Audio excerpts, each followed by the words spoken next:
नमस्कार, मेरा नाम ज्ञानेश्वर है और आपने देखना शुरू किया है लाइव सिटीज। रोज की तरह वरिष्ठ पत्रकारों की संगत पंगत में मैं हूं और हमारे साथ आज चुनाव की चर्चा के लिए, सीटों के अनुमान के लिए और अन्य प्रकार के विश्लेषण के लिए, एनालिसिस के लिए हैं हमारे साथ अरुण पांडे जी, बिहार के वरिष्ठ पत्रकार, रवि उपाध्याय जी हैं, सरोज सिंह हैं बिहार के वरिष्ठ पत्रकार और political analyst doctor Sanjay Kumar ji हैं।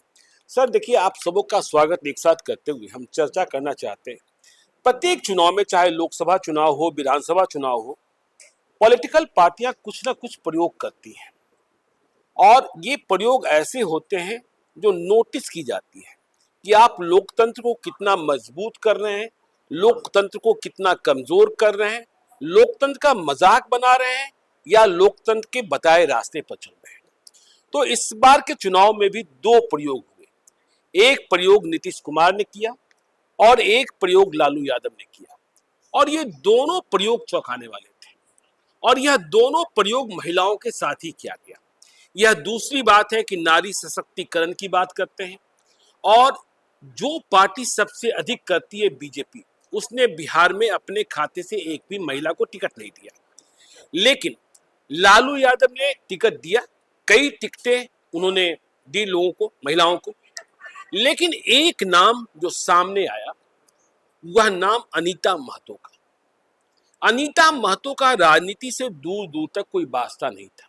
दिल्ली में रहती थी, चीफ फार्मासिस्ट थी और सभी जानते हैं कि यह टिकट अनीता महतो को नहीं, अशोक महतो को दिया गया।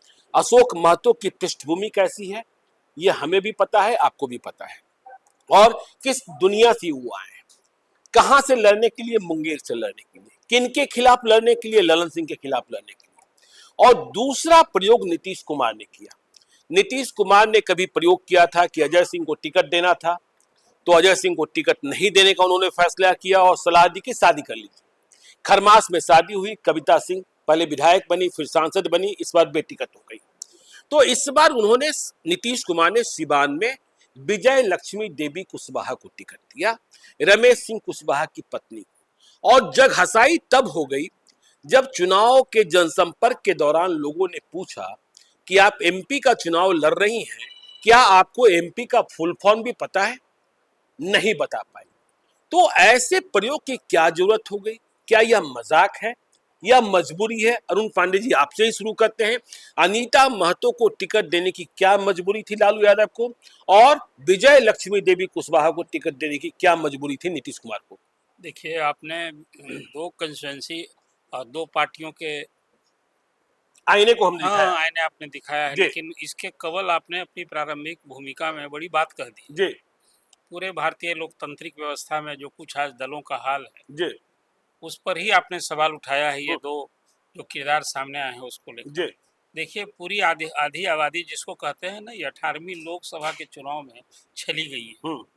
पूरे इस देश में अब तो 1 जून को 7वां और अंतिम चरण का चुनाव होने जा रहा है, जिसमें 57 सीटों के लिए मैं कल देख रहा था एडीआर की रिपोर्ट।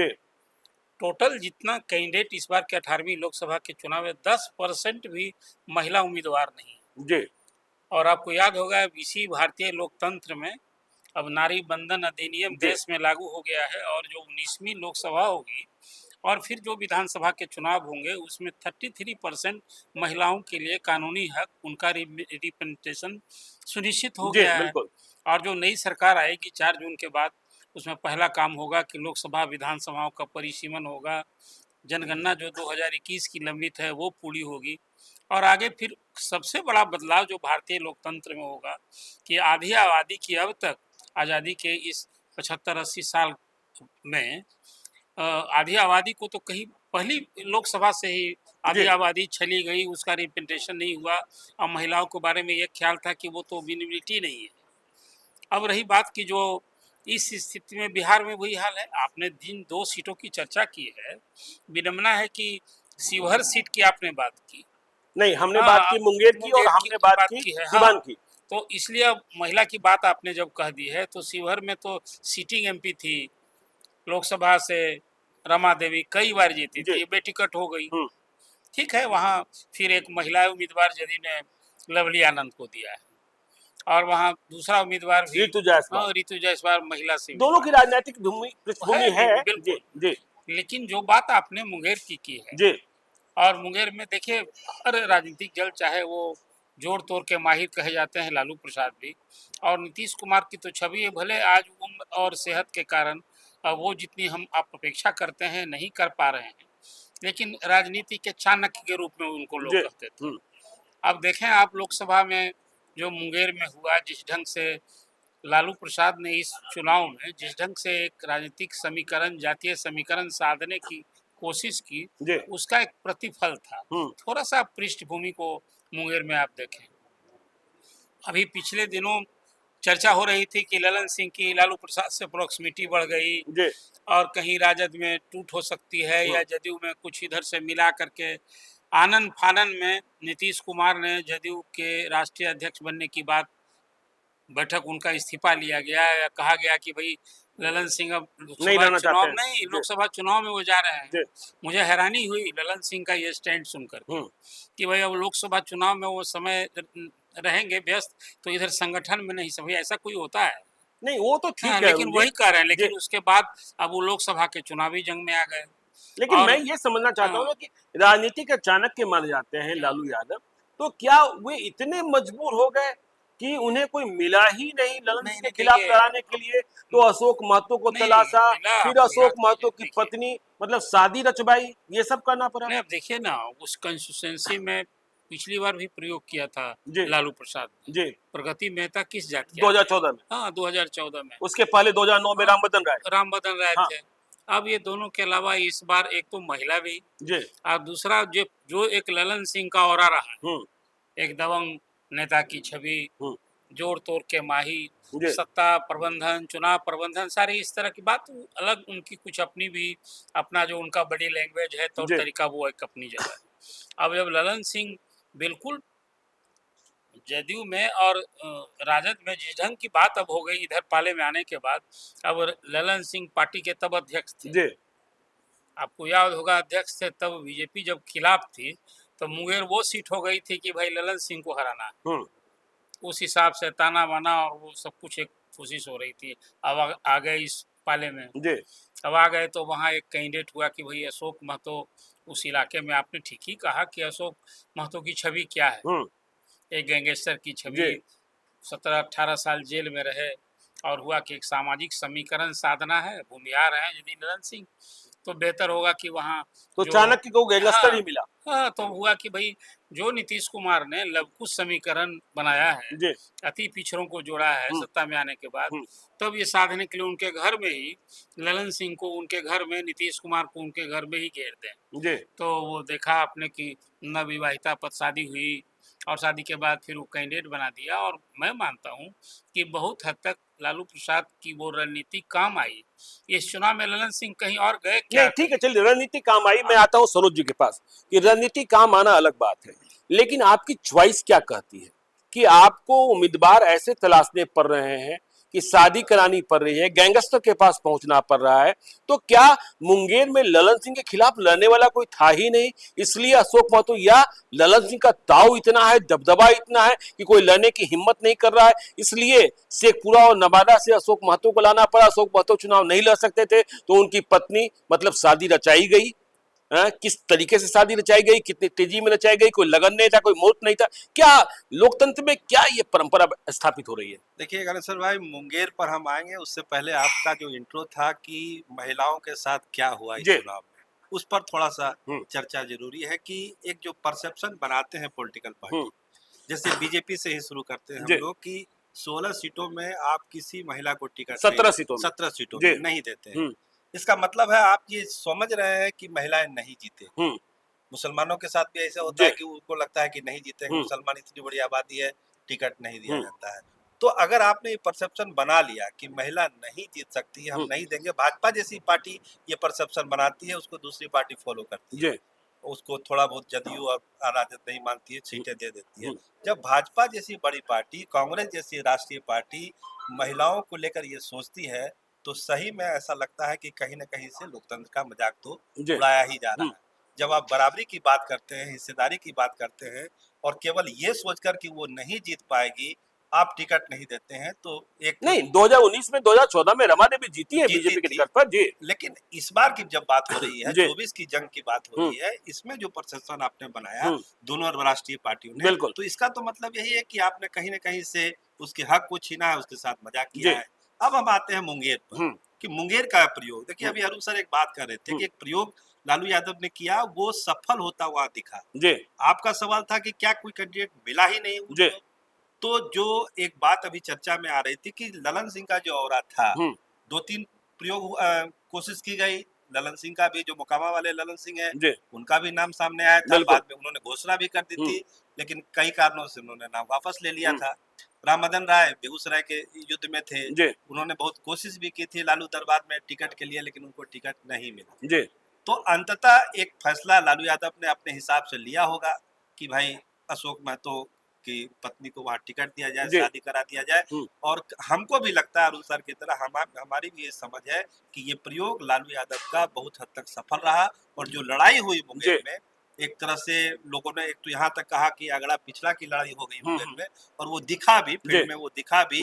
और आज अगर कोई ये दावे के साथ नहीं कह सकता है कि ललन सिंह मुंगेर का चुनाव जीत सकते हैं, तो इसके पीछे लालू यादव का प्रयोग है, जो प्रयोग उन्होंने अनीता देवी के रूप में मुंगेर में किया। तो देखिए सरोज सिंह साहब यह कह रहे हैं, अनीता देवी की चर्चा करते करते इन्होंने यह भी कह दिया कि मुंगेर में आप दावे के साथ नहीं कह सकते कि ललन सिंह चुनाव जीत ही रहे हैं। चलिए हम चलेंगे संजय जी के पास, पॉलिटिकल एनालिस्ट के पास। पहले अनीता महतो पर ही आते हैं। क्या ऐसी मजबूरी होती है कि आपको शादियां करानी पड़ती हैं?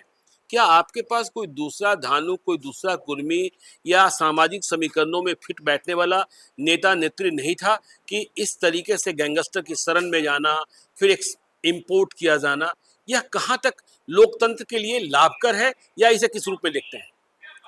देखिए, आपने सवाल किया था कि मजाक या मजबूरी। जी। मैं कहूंगा कि मजाक है। जी। लोकतंत्र के लिए ये मजाक है, क्योंकि पार्टियों को जीताऊ कैंडिडेट चाहिए, विनिएबिलिटी उनको चाहिए। जी। मैं नहीं समझता हूं कि इससे लोकतंत्र मजबूत होगा। ठीक है, आप सीट जीत लेंगे, किसी को आप हरा देंगे, लेकिन ये तो एक अनूठा प्रयोग हो रहा है बिहार में ना, कहीं से जिसकी राजनीति की कोई समझ नहीं है, राजनीति में कोई दिलचस्पी नहीं है, और बस चूंकि वो गैंगस्टर हैं, उनका एक अपना आभा मंडल है, प्रभाव है, एक अपना जातीय नायकत्व का जैसे कि एक दम्भ है उनके अंदर में, और उनको आपने बुला के कहीं ये बात कह दी कि भाई जाइए किसी को आप शादी कर लीजिए और हम उसको टिकट दे देंगे, उसको लोकसभा का चुनाव लड़ा। बिल्कुल, चुनाव वो जीतेंगी, चुनाव हारेगी, ये छोड़ दीजिए।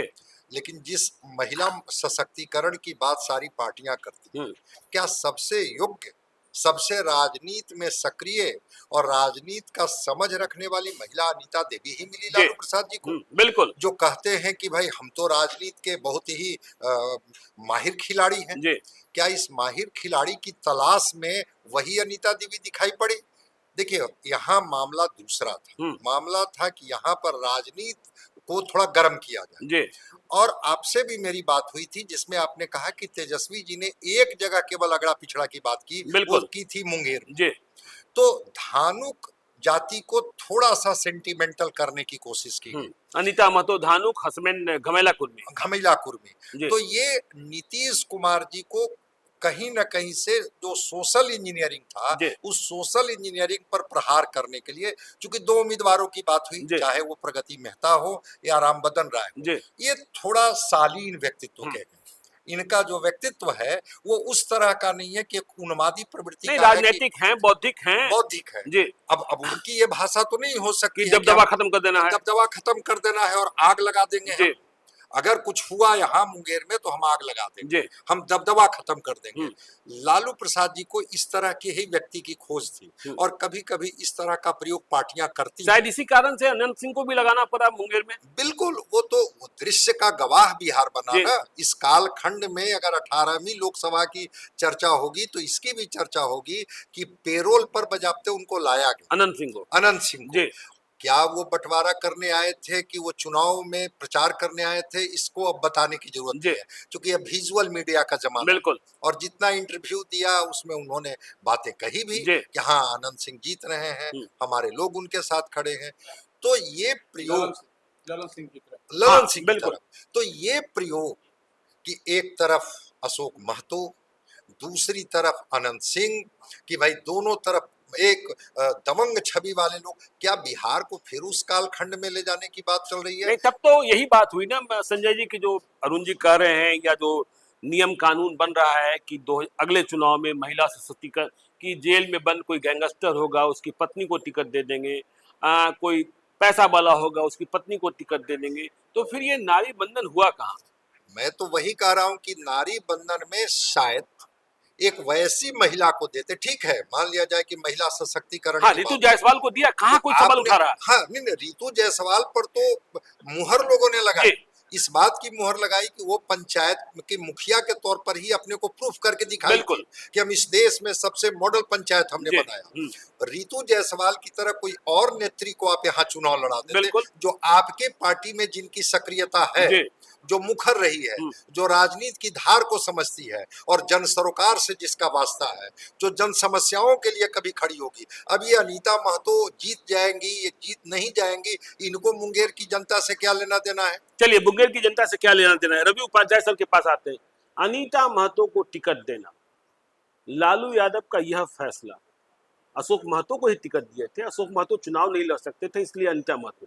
आप कहते हैं अशोक महतो कोई गांधीवादी थोड़े हैं, तो यह लोकतंत्र के लिए ठीक या इसके लिए बिहार बदनाम हुआ?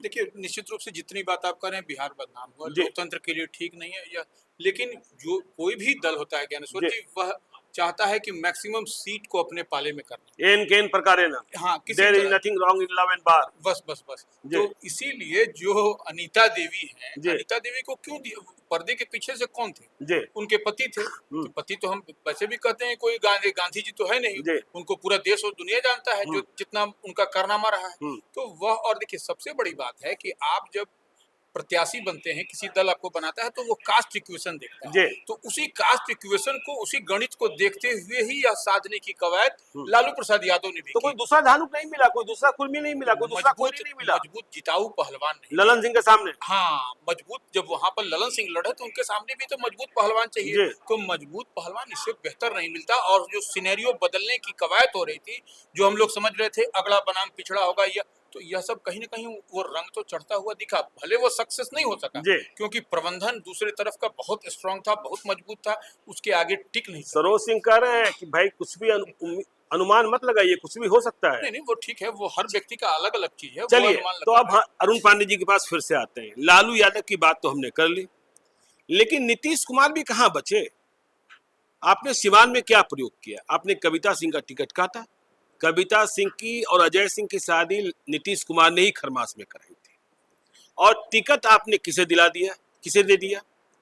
विजय लक्ष्मी देवी कुशवाहा को, रमेश सिंह कुशवाहा की पत्नी को। रमेश सिंह कुशवाहा की छवि भी जानते ही हैं लोग, केस मुकदमे रहे हैं, नक्सली पृष्ठभूमि रही है, सिवान नक्सल बनाम साहबुद्दीन की लड़ाई के लिए जाना जाता है। तो ऐसी स्थिति में अरुण सर, विजय लक्ष्मी देवी कुशवाहा, हद तो तब हो गई जब लोगों ने चुनाव के दौरान उनसे पूछा कि एमपी का फुल फॉर्म क्या है, वह बता ही नहीं पा रही थी। जीत जाएंगी तो क्या कर लेंगे? देखिए, अब तो बात जो मुंगेर से आपने शुरू की है, तो अनीता देवी के बारे में खुद की उनकी पात्रता का जहां तक सवाल आप करेंगे, अनीता देवी या विजय लक्ष्मी? नहीं, अनीता देवी के बारे में, इसलिए कि जो ही विजय लक्ष्मी पर चर्चा करेंगे, तो एक सवाल जो आपने किया है, या जो सवाल लोगों के जहन में है, उस बारे में भी कुछ थोड़ा एड्रेस करना चाहिए। Anita Devi as a candidature में उनकी पात्रता में क्या कमी, उनके हस्बैंड की जो भी पृष्ठभूमि रही, जो पहचान रही, आप देखिए आज तो चुनाव में विजिबिलिटी के लिए अब कोई दूसरा क्वालिफिकेशन ढूंढा नहीं जाता है। धन बल, बाहुबल और जाति बल। अब ये तीन में अनीता देवी में कौन सी पात्रता में, अब वो धनबल वाली बात तो मैं नहीं करूंगी, जाति बल और बाहुबल में तो कोई पात्रता थी नहीं, अशोक महतो में पात्रता थी। कैंडिडेट के रूप में जाति बल और बाहुबल तो था ही, ये पात्रता तो बन गई। अशोक महतो से शादी नहीं होती तो फिर ये पात्रता कहाँ? आजकल चुनावी राजनीति में हर दल किसी पात्र के बारे में वो खुद कितना योग्य है, विद्वान है, ये पात्रता नहीं रह गई। अब कैंडिडेचर में विजिबिलिटी के लिए उसकी पात्रता में, अब चाहे किसी का हस्बैंड हो, किसी का भाई हो, किसी का बेटा हो, और परिवार में यदि कोई बाहुबली हो, तो उस कैंडिडेट की पात्रता हो जाती है। बिल्कुल। तो एक बात जो मैं इसलिए कह रहा हूँ कि आज जो आप सवाल एक बड़ा लोकतांत्रिक व्यवस्था में एक कैंडिडेट विशेष की पात्रता पर जो हम सवाल कर रहे हैं, मुझे लगता है कि थोड़ा सा इसको इस रूप में, इस व्यवस्था और ऐसी सोच को आप थोड़ी देर के लिए कॉर्नर कीजिए। लेकिन मुंगेर में राजद की प्रत्याशी अनीता देवी की खुद की पात्रता, एक पढ़ी लिखी महिला है, नवविवाहिता है, और उसको अवसर मिल गया कि अशोक महतो से शादी की, लालू जी ने कैंडिडेट बना दिया। यह ठीक वैसे ही हुआ जो लोकसभा के 2019 के चुनाव में क्या हुआ था, जहां आप बात कर रहे हैं सिवान की। 2019 के पहले भी कहिए ना, जब विधायकी की लड़ाई हुई थी। अजय सिंह का क्या इमेज था? जी, बाहुबली। हाँ, बाहुबली। और फिर उसके लिए नीतीश कुमार ने अजय सिंह को, आप वो सब कुछ याद कीजिए, हिंदी साहित्य सम्मेलन तक विवाद में हो गया। बिल्कुल। लेकिन अजय सिंह को शादी करवा दी, और वो तब कोई कहिए कि नक्षत्र भी नहीं था, खरमास था। और कविता शादी की और फिर टिकट मिल गया, वो सांसद भी हो गई। इस चयन को आप क्या कहेंगे? वहां तो कविता की पात्रता पर सवाल नहीं उठे, और वो कहीं फिर वही धन बल, बाहुबल, जाति बल काम आ गया। अब जो बात अभी विजय लक्ष्मी की हो रही है, विजय लक्ष्मी पढ़ी लिखी नहीं है, वो एमपी का फुल फॉर्म भी नहीं जानती है। जिस सदन के लिए वो चुनाव लड़ी है, भले ही उनकी पृष्ठभूमि और उसको महागठबंधन नहीं, एनडीए ने स्वीकार कर लिया। बिल्कुल। वो एनडीए जिसमें कि अभी प्रधानमंत्री 400 के पार और 300 फिर तीसरी बार इस दम और नारे के बाद जो सरकार आने वाली है, उसमें जिसकी पात्रता, वो तो आखिर एनडीए की कैंडिडेट। बिल्कुल। और जो उस पृष्ठभूमि की बात हो गई है कि कोई दूसरा नहीं मिलता था क्या नीतीश कुमार को, रमेश कुशवाहा की पत्नी है, और कोई और कुशवाहा नहीं मिला। यदि आपको 3 कुशवाहा ही पूरा करने थे कि जेडीयू को 3 कुशवाहा उम्मीदवार बनाने थे, संतोष कुशवाहा और सुनील महतो तो हो गए, और तीसरा ये सामाजिक समीकरण साधना था नीतीश कुमार को, कैसे साधते आप देखिए वहाँ। अब अभी तो लगातार नीतीश कुमार का जो कोर वोटर्स और बीजेपी के जो कोर वोटर्स हैं, इस बार के चुनाव में लालू प्रसाद ने बरसक उस कोर वोटर्स में सेंधमारी करने की कोशिश की। उसमें कई कैंडिडेट, आप यदि आज 2 ही कंस्टिट्यूंसी और 2 कैंडिडेट को लेकर चर्चा कर रहे हैं, तो इस पृष्ठभूमि में यह भी देखना होगा कि लालू प्रसाद ने न सिर्फ मुंगेर में बल्कि नवादा में, जहां भूमिहार बहुल क्षेत्र कहते हैं, वहां श्रवण कुशवाहा को अपने जाति विशेष, जो उस जाति के वहां यादव का जो राजनीतिक हित लोग समझते थे, उसकी भी अनदेखी। वैशाली में मुन्ना शुक्ला से साधने की बात हुई, मैंने भूमिहार से दोस्ती। बिल्कुल। आइए फिर उसी तरह से देखा पूर्वी चंपारण में राजेश कुशवाहा का। आप पूर्णिया में देख लीजिए, यादव कैंडिडेट को नहीं करके बीमा भारती को स्वीकार किया। आप उसी तरह से फिर एक जगह और आप अपने औरंगाबाद में देख लीजिए, औरंगाबाद में आपने बताया कि भाई वो बाबू साहब कहते हैं चित्तौड़गढ़ है, और वो पिछले चुनाव से ये प्रयोग हो रहा है। आप सुपौल में देख लीजिए, सुपौल कॉन्स्टिट्यूंसी में जो राजद का कैंडिडेट था, वो रिजर्व एमएलए है, वो और रिजर्व कॉन्स्टिट्यूंसी से आने वाला है, उसको आप क्षेत्र तो कॉन्स्टिट्यूंसी सामान्य है। तो लालू प्रसाद ने इस चुनाव में भरसक एक राजनीतिक समीकरण साधे और 2 क्षेत्र की बात की। एक तरफ नीतीश कुमार ने प्रयोग किया और दूसरे तरफ लालू प्रसाद ने प्रयोग किया। सचमुच दोनों भाई हैं ना, अब इनसे दोनों भाई हैं। हाँ भाई हैं, और दोनों से जिस दोनों का नेचर और सिग्नेचर मिलता है, अप्रोच भी वही है, अप्रोच भी दोनों पिछड़ों की राजनीति करते हैं जी, और उसी हिसाब से दोनों चलते हैं। चलिए तो हम सरोज जी के पास चलते हैं। देखिए अरुण जी कह रहे हैं कि दोनों भाई हैं, बड़े भाई हैं, छोटे भाई हैं, नेचर और सिग्नेचर कुछ न कुछ तो मिलेगा ही मिलेगा। देखिए हमारे दर्शक कह सकते हैं कि आप अनीता महतो की चर्चा कर रहे हैं, आप विजय लक्ष्मी देवी कुशवाहा की चर्चा कर रहे हैं, हिना साहब की चर्चा क्यों नहीं कर रहे हैं? लेकिन हिना साहब की चर्चा हम इस वीडियो में इसलिए नहीं कर रहे हैं कि उन्हें किसी पार्टी ने टिकट नहीं दिया, पहले कभी दिया करती थी आरजेडी, इस बार वह निर्दलीय चुनाव लड़ रही है। तो हम विजय लक्ष्मी देवी कुशवाहा जो एमपी का फुल फॉर्म नहीं बता पा रही थी, क्या इतना भी नीतीश कुमार नहीं समझते और पढ़ते हैं टिकट देने के पहले कि हम जिसे टिकट दे रहे हैं वह कुछ है कि सिर्फ रबर स्टाम्प है? तो अभी चर्चा आप लोग कर ही रहे थे ना कि नेचर सिग्नेचर दोनों भाइयों का मिलता जुलता है, और जो सामाजिक ताना बाना बिहार में चुनाव में बनता है, उसमें नीतीश कुमार और लालू प्रसाद उसके पीएचडी होल्डर है।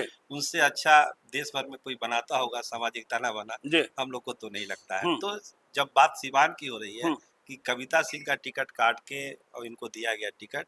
तो जैसे ही शिवहर में लवली आनंद राजपूत कैंडिडेट को हो गया तो काटना तो मजबूरी थी उनकी, और वो टिकट कुशवाहा को दिया गया। तो एक चीज इस संदर्भ में ये भी देखना जरूरी है, आपको याद करिए उस दरमियान एक मुलाकात उपेंद्र कुशवाहा की नीतीश कुमार से हुई थी, और वो मुलाकात का संदर्भ ही यही था। जब उपेंद्र कुशवाहा जब एनडीए में अपनी सीटों की बार्गेनिंग कर रहे थे, उसमें सिवान सीट भी शामिल था, और वो चाहते थे रमेश कुशवाहा के लिए वो सीट चाहते थे। अच्छा, तो आप ये कह रहे हैं कि रमेश सिंह कुशवाहा मतलब विजय लक्ष्मी देवी कुशवाहा को टिकट दिलाने के पीछे उपेंद्र कुशवाहा ही है? जी, हम उसी पर आ रहे हैं। वो उपेंद्र कुशवाहा के पार्टी के अध्यक्ष थे और उन्हीं के लिए वो प्रदेश अध्यक्ष थे, और उनके लिए वो सीट मांगी जा रही थी, और बजाबते ऑफिशियल मीटिंग में भी उपेंद्र कुशवाहा ने उनका नाम दिया था कि सिवान सीट हमको दिया जाए और उनके लिए ये कैंडिडेट है। लेकिन जब एक सीट पर ही सिमट गए, उसके बाद उपेंद्र कुशवाहा नीतीश कुमार की एक मुलाकात हुई थी, उसमें ये फैसला हुआ। हाँ, और रिक्वेस्ट किया नीतीश कुमार को उन्होंने कि आप इस तरह से एक चीज कर सकते हैं, हमारी भी बात रह जाएगी, हमारी भी इज्जत बचेगी, और आपका एक प्रयोग जो है कुशवाहा वाला वहाँ सफल हो। तो देखिए, सरोज सिंह ये खुलासा कर रहे हैं कि विजय लक्ष्मी देवी कुशवाहा को टिकट दिलाने के पीछे उपेंद्र कुशवाहा है। अब हम संजय कुमार जी के पास चलते हैं, जो पॉलिटिकल एनालिस्ट हैं। संजय जी, आपने क्या समझा विजय लक्ष्मी देवी कुशवाहा की पात्रता? वह जीतकर संसद पहुंच भी जाए, करेंगी क्या? देखिए, क्षेत्रीय पार्टियां जो होती है वो चाहे आरजेडी हो या जेडी, क्षेत्रीय पार्टी में निर्णय एक व्यक्ति लेता है, और वो एक व्यक्ति जिनको भी टिकट दे दे, जिन पर भी मुहर लगा दे, भाई वो तो चुनाव लड़ेंगे। लाख सोशल इंजीनियरिंग की बात हो, धनबल की बात हो, जनबल की बात हो, बाहुबल की बात हो, लेकिन उसके बाद भी लोकतंत्र में थोड़ा योग्यता की जगह बची रहनी चाहिए। मैं ये नहीं कह रहा हूं कि आप उसके बहाने जातीय समीकरण आप मत साधिए, किसी को नाराज कर दीजिए, किसी को खुश कर दीजिए, लेकिन ये प्रयोग बिहार में पहले हो चुका है कि उनके अंदर में योग्यता पात्रता हो या ना हो, वो एक बड़े कद्दावर नेता की अगर पत्नी है तो उनको राजनीति में जगह मिल जाएगी। और कोई महिला जो लाख संघर्ष की उपज रही हो, जो जन सरोकार से लेकर के और पॉलिटिकल साइंस को समझती हो, लोकतंत्र के महत्व को समझती हो, उनको किनारे कर दिया जाता है, और लंबी कतार में लोग मिल जाएंगे जो संघर्ष करते हुए पूरा जीवन गुजर गया, उनके हिस्से में कुछ नहीं आया। लेकिन किसी की पत्नी बन गई, किसी की बहू बन गई, किसी की बेटी हो गई, अब उनकी ये पात्रता हो गई। मैं तो यही मानूंगा कि उनकी पात्रता का आधार यही हो जाता है, यही काफी है, और उसके बाद सारे समीकरण को आप किनारे कर दीजिए। बिल्कुल, तो देखिए सारे समीकरण को किनारे कर दीजिए। और देखिए, जब हम बिहार के इतिहास की बात करते हैं तो हमने देखा कि राबड़ी देवी मुख्यमंत्री बनी है, और जब मुख्यमंत्री बनी तो उन्हें दस्तखत करना नहीं आता था। हमने यह भी देखा, यदि संसदीय चुनावों की बात करें, कि सूरजभान सिंह की पत्नी बीना देवी सांसद बनी। हमने यह भी देखा कि अनंत सिंह की पत्नी नीलम देवी कांग्रेस से चुनाव लड़ी, बाद में आरजेडी के टिकट पर विधायक बनी, अब एनडीए के खाते में जा चुकी हैं। तो विजय लक्ष्मी देवी कुशवाहा को टिकट देना, नीतीश कुमार का फैसला, इसे किस रूप में देखते हैं रवि उपाध्याय सर? नहीं, निश्चित रूप से देखिए, हम शुरू से कहते रहे कि जिताऊ पहलवान हर दल को चाहिए, और विशेष करके जो रीजनल पार्टियां हैं उनको तो चाहिए। अब देखिए ज्ञानेश्वर जी, थोड़ा सा हम लोग नीचे चले, लोकल बॉडीज में क्या होता है, मुखिया पति, मुखिया रहता है कौन, पति उसका देखिए आता है, तब तो सांसद पति भी कहलाएगा। नहीं, सांसद पति होता, आपने अभी नाम लिया बीना देवी का, जो सूरजभान, तो वो क्या था, वो जो इस तरह का होता ही है, वो कोई नई बात नहीं है। यह ठीक है, हम लोग के लिए एग्जाम्पल सेट हम लोग कर रहे हैं, या जो पब्लिक डोमेन में जो बात आ रही है, कविता सिंह ये क्या थी, वही कह रहे हैं, अजय सिंह सांसद पति, तो यह तो है, वह लवली आनंद, बस आनंद मोहन सांसद पति, नहीं, अब सब आनंद मोहन खुद भी सांसद रहे, लेकिन इस तरह से मुखिया पति हम लोग जो ये देखिए लोकल बॉडीज में जिस तरह से होता है, देखिए हर जितने भी देखिएगा सब उनके पति ही आपको दिखाई पड़ेंगे। इवन देन मीटिंग में भी जब नहीं जाना होता है, मुखिया पति ही रहते हैं। तो यही तो लोकतंत्र है। यही लोकतंत्र में आप देख लीजिए क्या लोकतंत्र कहाँ था और कैसे चला जा रहा है। तो लोकतंत्र की कमजोरी है ना, निश्चित रूप से। तो ये लोकतंत्र की कमजोरी है निश्चित रूप से। नहीं, अभी उपाध्याय जी जो बात कर रहे हैं, सचमुच में हाँ, ये लोकतंत्र की कमजोरी भी है। दूसरे एंगल से देखिएगा तो लोकतंत्र की खूबसूरती भी है। खूबसूरती है कि मुखिया वो है, उनके पति भी जाके वहाँ बैठ रहे हैं। तो ये भी एक टिकट पर दो खेल हो रहा है ना, एक टिकट पर दो खेल हो रहा है। नहीं, मैं इसको लोकतंत्र की कमजोरी मानते हैं। जनप्रतिनिधि जिसको जनता ने भेजा है उसको एक्ट करना चाहिए, वो जनता की आवाज तो बने। बिल्कुल, लेकिन ऐसी व्यवस्था जो अभी जिन कमियों की ओर इशारा किया है अभी रवि जी ने, सचमुच है लोकतंत्र की कमी नहीं कमजोरी है जी। और मुझे लगता है कि राजनीतिक दलों को इस लोकतंत्र जो प्रारंभ में आपने चर्चा की है कि लोकतंत्र का मजाक हो रहा है या मजबूरी है, ये मजबूरी मैं नहीं मानता हूँ। अपने अधिपत्य का, अपने प्रभाव का, अपने रसूख का राजनीतिक दल के नेता हैं कि सचमुच लोकतंत्र के साथ इसको मजाकी आप पात्र जिसके लिए, जिस सदन के लिए आप चुन रहे हैं उसकी पात्रता तो कैसी हो, जो प्रदेश से जाएगा, उस कॉन्स्टिट्यूंसी से जाएगा, लाखों लोगों का वो प्रतिनिधि होगा, कैसा प्रतिनिधि होगा। तो चलिए, तो देखिए, हाँ, संगत पंगत में वरिष्ठ पत्रकारों के साथ, राजनीतिक विश्लेषक के साथ हमने समझा कि बिहार में जो प्रयोग हुआ वह प्रयोग कैसा था, मजबूरी थी, जरूरी था या मजाक था। तो आप देखते रहिए लाइव सिटीज को। यदि अब तक आपने हमारे यूट्यूब चैनल लाइव सिटी को सब्सक्राइब नहीं किया है तो जरूर कर लीजिएगा, और यदि इस वीडियो को आप फेसबुक पेज के माध्यम से देखें तो पेज को लाइक कीजिएगा, ट्विटर पर भी हमें फॉलो कीजिए। धन्यवाद।